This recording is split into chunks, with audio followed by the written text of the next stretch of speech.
নৌকা চালক মাঝি সারাটা দিন ফজরের নামাজ আদায় করার পর একজন নৌকা চালক মাঝি এই পাশ থেকে ও পাশে মানুষদেরকে পার করে আর কিছু টাকা ইনকাম করে, যা দিয়া তার সংসারটা সে চালায়। একদিনের ঘটনা রে ভাই,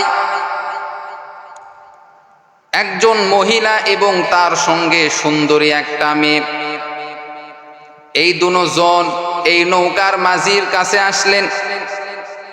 এসে বললেন, ভাইজান, নদীর ওপারে আমরা যাব, আমাদের জরুরি কাজ রয়েছে, আমাদের প্রয়োজন, দয়া করে আমাদেরকে, আমরা দুজনকে আপনি পৌঁছায়া দেন।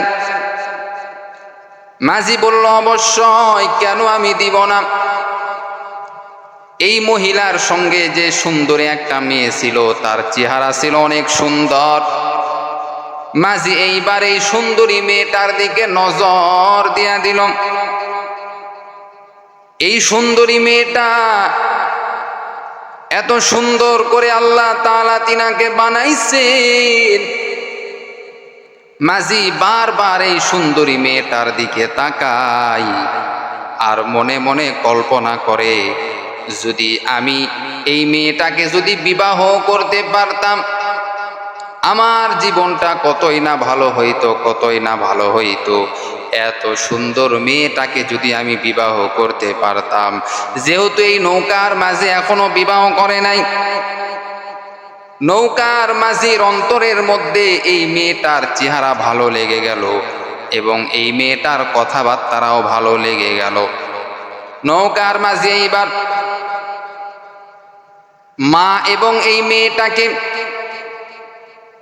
এই দুজনকে নদীর ওপারে পার করে দিল। পার করার পর নৌকার মাঝি এইবার বিবাহ করার জন্য, এই সুন্দরী মেয়েটাকে বিবাহ করার জন্য তার বাড়ি পর্যন্ত তালাশ করলো, তার বাড়ি পর্যন্ত খোঁজ করলো। এই মেয়েটার কোথায় বাড়ি, কোথায় তার ঠিকানা। অবশ্য অবশ্য এই মেয়েটার বাবার কাছে আমি যাব, বিবাহের প্রস্তাব আমি দিব, অবশ্যই অবশ্যই বিবাহের প্রস্তাব আমি দিব। কারণ এত সুন্দর মেয়েকে যদি আমি বিবাহ করতে পারি, আমার বাড়ির স্ত্রী যদি আমি বানাইতে পারি, তাহলে আমি অনেক লাভবান হতে পারবো। মেয়েটাও ছিল অনেক দিনদার, পর্দা করতো, নামাজ পড়তো, কখনো নামাজ ছাড়তো না, পর্দা ছাড়তো না। এজন্য মাঝির অন্তরের মধ্যে ভালো লেগে গেছে। এরে নবীর উম্মতের দল, আমাদের অন্তরটা আল্লাহ তাআলা এমন ভাবে সৃষ্টি করেছেন, এমন ভাবে বানাইছেন, দুনিয়ার কোন সুন্দর জিনিসের দিকে যখন আমাদের চোখ লেগে যায়, যখন আমাদের ভালো লাগে, তখন আমরা ওই জিনিসটা পাওয়ার জন্য চেষ্টা শুরু করে দিই। যত টাকা পয়সা খরচ করা লাগুক না কেন, যতই কষ্ট করা লাগুক না কেন, ওই দামি জিনিসটা পাওয়ার জন্য আমরা চেষ্টা করি। ঠিক তেমনি ভাবে এই মাঝির অন্তরের মধ্যে ওই মেয়েটাকে ভালো লেগে গেছে রে ভাই। মেয়েটার চেহারা এবং তার কথাবার্তা, তার চলাফেরা সবকিছু তার ভালো লেগে গেছে, আর সে নিজেকে কন্ট্রোল করতে পারি নাই। এইবার এই নৌকার মাঝি মেয়েটার খোঁজ নিয়ে এইবার তার বাড়িতে চলে গেল প্রস্তাবের জন্য। বাড়িতে চলে গেল মেয়েটার বাবাকে প্রস্তাব দেওয়ার জন্য। এবার এই নৌকার মাঝি মেয়েটার বাবাকে প্রস্তাব দিল, আপনার মেয়েকে আমি বিবাহ করতে চাই। মেয়েটার বাবা এবার এই মাঝিকে পাওয়ার পর মেহমান হিসাবে মেহমানকে যতটা মহব্বত করা দরকার সব কিছু খানা তার সামনে রেডি করলো, মিষ্টি মিষ্টি কথা বলা শুরু করলো। কিন্তু যখন বলল, মেয়েটার বাবা যখন বলল, আপনি কি কাজ করেন, আপনি কি কাজ করেন, আপনার সঙ্গে আমার সুন্দরী মেয়েটার যে আমি বিবাহ দিব, এমনি এমনি তো আমি বিবাহ দিব না, আপনার কর্ম কি কি কাজ আপনি করেন। এবার এই মাঝি যখন বলল যে আমি নৌকা চালাই, আমি একজন মাঝি, সাধারণ একজন মানুষ আমি। মেয়েটার বাবা এবার রাগান্বিত হয়ে গেল। মেয়েটার বাবা এবার মাঝিকে বলতেছে, আপনার যে চিন্তা ভাবনা, এই চিন্তা ভাবনা কখনো আপনি সফল কাম হতে পারবেন না। আপনি মনে করেছেন আমার মেয়েটাকে আপনি বিবাহ করবেন, এটা কখনো সম্ভব নয়। আমার মেয়েটার বিবাহ হবে বড় বড় জায়গায়, আমার মেয়ের প্রস্তাব তো বড় বড় জায়গা থেকে চলে আসবে। আপনার মতো মাঝির সঙ্গে আমি আমার সুন্দরী মেয়েটার বিবাহ দিতে পারবো না। মাঝির এইবার মেজাজটা গরম হয়ে গেল। যখন মেয়েটার বাবা মাঝিকে ছোট করলো, মাঝির মেজাজটা গরম। এবার মাঝি মনটা খারাপ করিয়া এইবার চলে গেল বাড়িতে। এরে আল্লাহর বান্দা, আমাদের সমাজের মধ্যে অনেক যুবকদেরকে দেখা যায় যারা একটা মেয়েকে পছন্দ করে, তার চলাফেরা সব কিছু পছন্দ করে। পছন্দ করার পর যখন ভিতরের মধ্যে ভালোবাসা সৃষ্টি হয়ে যায়, ওই মেয়েটার প্রতি যখন যুবকের অন্তরের মধ্যে ভালোবাসা সৃষ্টি হয়, ওই যুবকে এবার যুবকের মা বাবা দ্বারা মেয়েটার মা বাবার কাছে বিবাহের প্রস্তাব দেয়। যখন বিবাহের প্রস্তাব দেয়, বিবাহের প্রস্তাব যখন মেয়ের মা বাবা যখন রাজি হয় না, তখন যুবকের মাথাটা গরম হয়ে যায়। যুবকের মাথা গরম হয়ে যায়। ঠিক তেমনি ভাবে এই মাঝি যখন এই সুন্দরী মেয়েটার বাবার কাছে যখন প্রস্তাব রাখলো বিবাহের, তখন এই বাবা যখন রাজি হইল না, এবার মেজাজটা তার গরম হয়ে গেল। কি করা যায়, কি করা যায়। এরে নবীর উম্মতের দল মনটা খারাপ করিয়া মাঝি চলে আসলো। বাড়িতে আসার পরে এইবার এই মাঝি খাবার দাবার বন্ধ করে দিল। মনটা বড় খারাপ মাঝি এইবার। তারপরেও যেহেতু মাঝির বাড়িতেও তার মা আছে, তার বাবা আছে, এরে নবীর উম্মতের দল তার রিজিকের জন্য এবার মাঝি তারপরেও নৌকা চালানো শুরু করলো, নৌকা চালানো শুরু করলো। দীর্ঘ 2 বছর ধরে এই মেয়েটার সঙ্গে আর কোনো সাক্ষাৎ নাই, আর কোনো দেখা সাক্ষাৎ নাই। 2 বছর পর মাঝি এইবার নৌকা চালানোর জন্য যখন নৌকাটা যখন নদীর মধ্যে রেখেছে, এই সময় হঠাৎ করে এই মেয়েটা, সুন্দরী এই মেয়েটা, তার কোলে একটা 2 বছরের সন্তান নিয়ে, এই সুন্দরী মেয়েটার বিবাহ হয়ে গেছে। মাঝি তো আর জানে না যে এই মেয়েটার বিবাহ হয়ে গেছে। যখন মাঝি এইবার যখন তাকে জিজ্ঞাসা করলো, আপনি কোথায় যাবেন? বলে, আমি নদীর ওই পারে যাব। মেয়েটা বলতেছেন, আমাকে নদীর ওই পারে রেখে আসেন। মাঝি এইবার বলতেছে, আপনি কি সেই মেয়ে যেই মেয়েকে আপনাকে বিবাহ করার জন্য আপনার বাবার কাছে আমি প্রস্তাব দিয়েছিলাম 2 বছর আগে, কিন্তু আমার প্রস্তাবটা আপনার বাবা রাখে নাই? বলে, হ্যাঁ, আমি সেই সুন্দরী মেয়ে। আমার বাবা আমাকে ধনী একজন পরিবারে ধনী একটা যুবকের সঙ্গে বিবাহ দিয়ে দিছে, ভালো ফ্যামিলিতে আমার বিবাহ দিয়েছে। আমার বাবা ভালো ফ্যামিলিতে আমার বিবাহ দিয়েছে, আপনার সঙ্গে আমার বিবাহ হলো না। এইবার এই মাঝির অন্তরের মধ্যে এইবার শয়তান কুমন্ত্রণা দিয়া দিল। মানুষের কাছে সর্বদা শয়তান কুমন্ত্রণা দেয়, মানুষকে গুনার কাজে লিপ্ত করার জন্য শয়তান সর্বদা চেষ্টা করে। কারণ শয়তান আল্লাহর কাছে বলেছিল, আল্লাহ, আপনি তো আমাকে বিতাড়িত করে দিলেন, তবে আমাকে এমন পাওয়ার দেন, এমন পাওয়ার দেন, প্রত্যেকটা আদম সন্তানকে যেন আমি যেন জাহান্নামের পথে যেন নিয়ে যাইতে পারি, তাদেরকে খারাপ আমি কুমন্ত্রণা যেন দিতে পারি। আল্লাহ তাআলা বললেন, এরে শয়তান, তোকে সেই ক্ষমতা দেওয়া হলো, তবে তুই ভালো করে শুনে রাখ, তবে শয়তান তুই শুনে রাখ, আমার এই বান্দারা যদি খালিস নিয়তে যদি তওবা করে,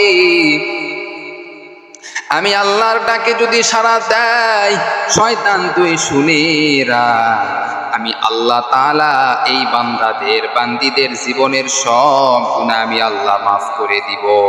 হাকিকত সে তু দুনিয়া বেখবর হাই, দুনিয়া কি নুমায়েশ পর নজর হাই, নমি গোয়াম কে আজ দুনিয়া জুদা বাস, বহার কারে কে বাসি বা খুদা বাস, চিস্তে দুনিয়া আজ খুদা গাফেল বুদান, নাই কমাশো নুকুরা হো ফোর জিন্দজাত। এ যুবক, আল্লাহর বান্দা যুবক, ও পর্দার অন্তরালের আম্মা জানেরা, মনোযোগ সহকারে শুনবেন। এবার এই নৌকার মাঝির অন্তরের মধ্যে শয়তান ধোঁকা দেওয়া শুরু করলো, ওয়াসওয়াসা দেওয়া শুরু করলো।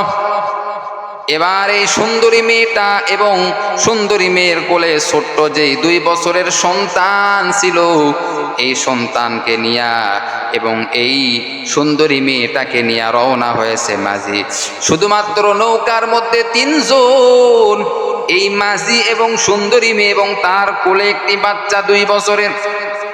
নৌকা দিয়া রওনা হয়েছে, যখন নদীর মাঝ বরাবর চলে গেল, এবার এই নৌকার মাঝি তার মনের খাহেশ পূরণ করার জন্য এইবার এই সুন্দরী মেয়েটাকে বলতেছেন, এরে আল্লাহর বান্দি, তোমাকে দেখে আমার আগে থেকেই ভালো লেগেছে, তোমার সঙ্গে আমি তোমার সঙ্গে মিলন করতে চাই, তোমার সঙ্গে আমি জেনা করতে চাই। আজকে যদি তুমি আমার সঙ্গে জেনা যদি না করো, তাহলে আজকে আমি তোমার ওই কোলের সন্তান 2 বছরের সন্তানকে আজকে আমি পানিতে চুবাইয়া তাকে হত্যা করে ফেলব। আজকে তুমি রাজি হয়ে যাও। মেয়েটা তো বড় বিপদের মধ্যে পড়ে গেল। মেয়েটা বলতেছে, এরে নৌকার মাঝি, আমার এই কোলের সন্তানকেও যদি তুমি পানির মধ্যে ডুবাও, তাকে যদি তুমি মেরে ফেলো, তারপরেও আমার চরিত্র আমি কখনো নষ্ট করব না, আমার ইজ্জত সম্মান আমি কখনো নষ্ট করব না। কারণ আমার সন্তানকে যদি তুমি হত্যা করে ফেলো, পানিতে চুবাইয়া যদি আমার সন্তানকে তুমি হত্যা করো, তারপরেও আল্লাহ তাআলা পরবর্তীতে আমাকে আবার সন্তানের মা বানায় দিবে। কিন্তু আমার ইজ্জত সম্মান যদি চলে যায়, তাহলে আল্লাহ তাআলা আমার এই ইজ্জত সম্মান আমি কেমনে ফিরে পাবো? আমি তো কখনো ফিরে পাবো না। আমার এই ইজ্জত সম্মান আমি অবশ্যই রক্ষা করব। পর্দার অন্তরালের আম্মা জানেরা, আজকে তোমার কি অবস্থা তুমি চিন্তা করো। কত মা বোন আছে ইচ্ছা করে নিজের চরিত্রটাকে ধ্বংস করে ফেলতেছে, ইচ্ছা করে প্রেম প্রীতি করিয়া নিজের জীবনটা ধ্বংস। কত মা বোন পড়ালেখা বাদ দিয়া এরকম ভাবে নিজের চরিত্র ধ্বংস করে ফেলতেছে, অভাব নাই। অথচ দেখেন এই আল্লাহর নেককার বান্দির দিকে তাকান। আল্লাহর এই নেককার বান্দি নিজের সন্তান দিতে রাজি আছে, নিজের সন্তান হত্যা হয়ে যাক, নিজের সন্তান মারা যাক, কোনো বাধা নাই, আল্লাহ আবার সন্তান দিবে। কিন্তু আমার চরিত্র, আমার ইজ্জত সম্মান আমি কখনো নষ্ট করতে দিব না। নৌকার মাঝে এইবার এই সুন্দরী মেয়েটার কাছ থেকে এই ছোট্ট সন্তানকে নিল। ছোট্ট সন্তানকে নেওয়ার পর পানির মধ্যে চুবাইয়া আর বলতেছে, এখনো সময় আছে, তুমি আমার সঙ্গে জেনার তুমি লিপ্ত হয়ে যাও। এই আল্লাহর বান্দি, নেককার বান্দি বলতেছি, যতই তুমি আমার সন্তানকে তুমি হত্যা করো না কেন, আমি তারপরেও এই গুনার কাজে লিপ্ত হব না। এই সমাজের মধ্যে এমনও মা বোন আছে নিজের চরিত্র নিজের সম্মান হেফাজত করার জন্য এত কঠোর, কিন্তু এই সংখ্যাটা অনেক কম। এরে আল্লাহর বান্দা বান্দি, মনোযোগ সহকারে শুনবেন। যখন এই কোলের সন্তানকে যখন হত্যা করে ফেললো এই মাঝি, তারপরেও এই আল্লাহর বান্দি, নেককার আল্লাহর বান্দি কোনোভাবেই তার চরিত্র নষ্ট করলো না, এই মাঝির সঙ্গে কোনোভাবেই জেনা করলো না। এইবার মাঝির ভয় ধরে গেল, কি ব্যাপার, আমি তো সন্তানকে হত্যা করে ফেলেছি, ছোট্ট সন্তানকে হত্যা করে ফেলেছি, যদি আমাকে সবাই যদি দেখে তাহলে তো চরম বিচার করবে আমার। এজন্য এই বাচ্চাটাকে এই নৌকার উপরে রাখিয়া, এই মৃত বাচ্চাটাকে নৌকার উপরে রাখিয়া মাঝি এইবার চলে গেল নৌকাটা রেখে, এই সুন্দরী মেয়েটাকেও এই নৌকার উপরে রেখে মাঝি এইবার চলে গেল, এই এলাকা থেকে চলে গেল, দূরে এক জায়গায় চলে গেল। এবার এই মাঝি চিন্তা করলো, আমি যদি নৌকা চালাই তাহলে সবাই তো আমাকে ধরে ফেলবে, অতএব আমি আর এই পেশা করব না, আমি আর এই পেশায় থাকবো না, কি করা যায়? এবার এই নৌকার মাঝি নিজে নিজে সিদ্ধান্ত করলো কি পেশায় যাওয়া যায়। এবার এই নৌকার মাঝি কসাইয়ের দায়িত্ব নিল, নিজেই কসাই হইল, গরু জবাই করে, গরু জবাই করে আবার এই গরুগুলির গোশত সুন্দর করে তৈরি করে মানুষের কাছে বিক্রি করে। এরকম কসাইয়ের দায়িত্ব নিল, যেন মানুষ বুঝতে না পারে সে অপরাধ করেছে। ভিন্ন এলাকায় গিয়া কসাইয়ের কাজ করা শুরু করলাম, কিন্তু আল্লাহ পাক রব্বুল আলামিনের আদালতে সব কিছু তো লেখা আছে। আজকে তুমি বান্দা গুনাহ করবা, কারো অন্যায় করবা, তুমি মনে করতেছো আজকে তুমি ছাড় পেয়ে গেলা, কিন্তু আল্লাহ তাআলা এই অন্যায়ের সাজা একদিন না একদিন তোমাকে অবশ্যই দিবে। দুনিয়াতে না দিলেও মৃত্যুর পর দিবেই দিবে, এর মধ্যে কোনো সন্দেহ নাই। এবার এই কসাই একদিন ফজরের নামাজ পড়ার জন্য মসজিদে চলে গেল। দেখেন অনেক দিন পরের কথা, কসাই মসজিদে চলে গেল, নামাজ আদায় করল। নামাজ আদায় করার পর এই কসাইটা যখন মসজিদ থেকে বের হয়ে গেল, দেখে একজন যুবকের পেটের মধ্যে ছুরি ঢোকানো রয়েছে এবং রক্ত বাহির হইতেছে, রক্ত বাহির হইতেছে। এইবার এই কসাই, এ আল্লাহর বান্দা, মনে মনে চিন্তা করলো, কে এই যুবক তার পেটের মধ্যে ছুরি লাগায় দিল এবং এত পরিমাণ রক্ত বের হইতেছে। ছুরিটা পেটের মধ্যে থাকার কারণে আরো বেশি রক্ত বের হইতেছে। কসাই এবার চিন্তা করলো, ছুরিটা আমি ওই যুবকের পেট থেকে বের করি, তাহলে ওই যুবককে বাঁচানো সহজ হয়ে যাবে। এবার এই কসাই যখন যুবকের পেটের যে ছুরি লাগানো রয়েছে ছুরিতে হাত লাগায় দিল, সঙ্গে সঙ্গে মসজিদের আরো মুসল্লি বের হয়ে গেল। যখন দেখলো এই যুবকের পেটের মধ্যে যে ছুরি, এই ছুরিটা ওই কসাই হাত দিয়া ধুয়েছে। এইবার মুসল্লিরা তো বুঝতে পেরেছি, মুসল্লিদের মাথার মধ্যে এবার ঢুকে গেল, এই কসাই মনে হয় এই যুবককে হত্যা করেছে, এই যুবকের পেটের মধ্যে ছুরি লাগায় দিয়েছে। অতএব চলো কসাইয়ের বিরুদ্ধে কাজীর কাছে আমরা যাব, তার নামে আমরা বিচার দায়ের করব।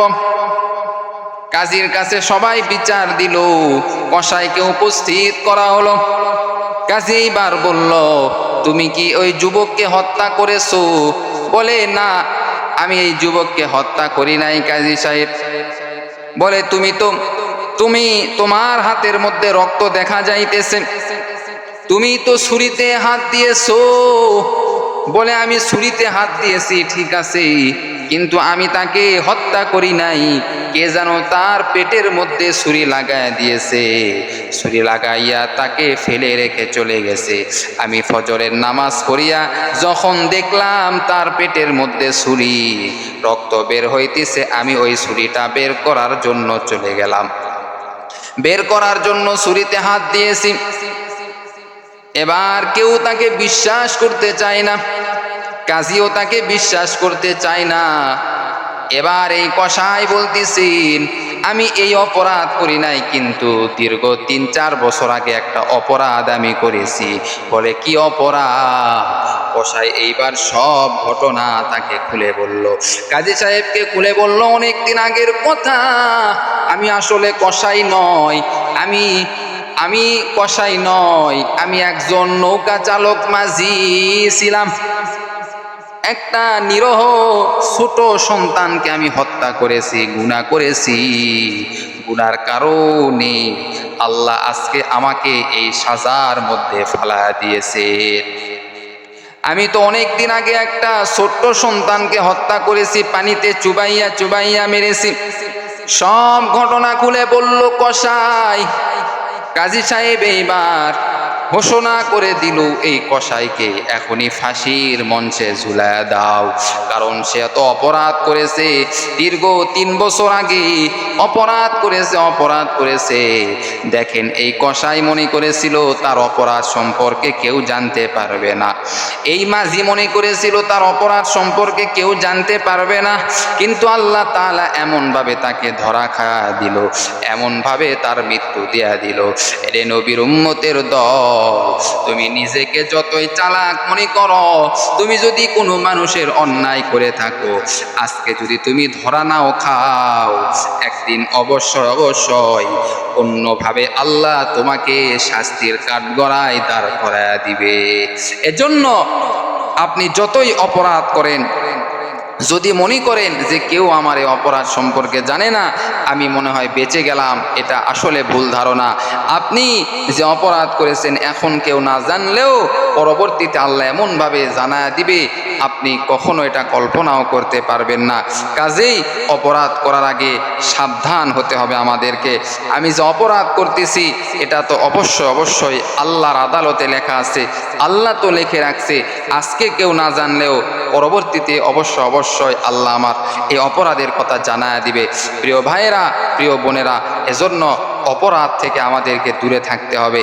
আল্লাহ আমাদের সকলকে হেফাজত করুক, সকলেই বলি আমিন।